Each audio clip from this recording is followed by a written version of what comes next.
I'm a car guy, okay? I like to drive. So how will I get along with the 2015 Ford Edge?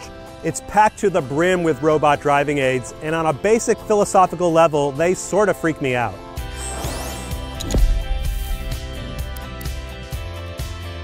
The Ford Edge has lane keeping warnings. It can even perpendicular park all by itself. All this technology is geared towards keeping you out of trouble on that scary, scary open road. But does it help or hinder? That's what I aim to find out. Blind spot detection just plain makes good sense.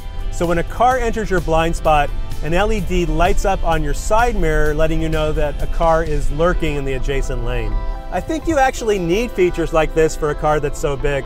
Now, of course, it's no substitution for turning your head and checking, but every single bit of information can help you when you're driving. Now, I didn't find the system invasive at all, and in fact, it taught me a lot about exactly where my blind spots are located. So the lane keeping system is pretty straightforward. If you're driving more than 40 miles per hour and you start drifting over one of the lines, then you'll start seeing some warnings on the dashboard, and the steering wheel will try to nudge you back to where you're supposed to be. It's a very eerie feeling. It's borderline distracting, but it's not so distracting that it takes away from the driving experience. I still feel I have control of the car. It's just a little nudge that's saying, hey, you're doing something wrong, buddy. Now, I'm surprised that there's no audible beep that lets you know you're in the wrong lane. Some people may not feel the steering wheel nudge them over, and they may not see the warnings on the dashboard. Now, of course, the system doesn't trigger if you're using your turn signals because the car thinks you want to go in the other lane. You can adjust the intensity of the system or turn it off entirely if you just don't want to deal with it. But given the number of dumbasses on the road Instagramming their cheeseburgers, I think this is the kind of thing that belongs in all cars. It looks like it's going to hit something. If I keep going, I'm going to hit that car. Okay, this is where you really turn over control to Ford's fancy pants driving robots. The car will identify appropriate spaces for both perpendicular parking and parallel parking. It will turn the wheel while you operate the gas and brake pedal. So I'm going to double press the parking assist. It's looking for a perpendicular space. It's scanning, it's scanning. It's still looking. I just saw one, the car missed it. The thing I learned about the system is that it really wants to get into the space that it wants to get into. If you have an idea for a different space, you have to pull forward and turn the system on and off and sort of trick it to get it to go into the space that you want.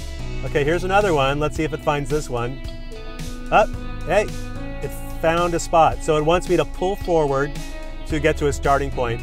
Now, you have to pull really far forward, and it's sort of an annoying part about the system.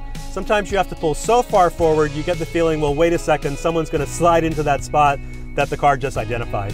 So I've stopped, got to remove my hands from the wheel. I'm going to shift it into reverse, lift my foot off the brake pedal to slide back in, no hands. And you find yourself going much more slowly than you ever would in a real parking situation because you don't trust the car to do what it's supposed to do. And it likes to cut really close. Sometimes you think you're going to clip the car that's in the adjoining space, and you do have to trust it, but it does not inspire confidence. Most of the time you do have to shift into forward and let the car adjust. The wheel's doing its thing, and now we're going to go back into reverse. Mission accomplished. So throughout this whole perpendicular parking exercise, we had to repeat it a whole bunch of times because the system almost would hit an obstacle like a motorcycle that was parked in a space or a big metal pylon.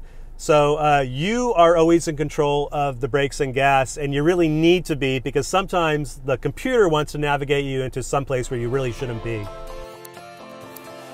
The Edge is a really big car, so it's nice that it has obstacle sensors that let you know if you're going to hit something. They're all around the car, and they come in really handy during perpendicular parking when you're not quite sure if the computer is going to back you up into another car. The center console gives you visual cues of where everything's at, and you also get audio alerts to let you know you're getting closer to that immovable object. This is the kind of system that really should be standard in all cars because even if it's a low-speed tap, you can still do really serious body or paint damage. So here's another smart feature that every modern car should have. A front-mounted 180-degree camera that can peek around corners to see pedestrians. The basic view lets you see what's up front, hit the button again, and you get a full 180-degree view. and it lets you see things that you wouldn't otherwise be able to view from the driver's seat. So it could be a shopping cart, could be a little kid. It lets you peek around corners and get the full scope of what's happening around you. So that's Ford's high-tech safety story. Do I want it? Yeah, everything except the automatic parking assist. Do I want you to have it?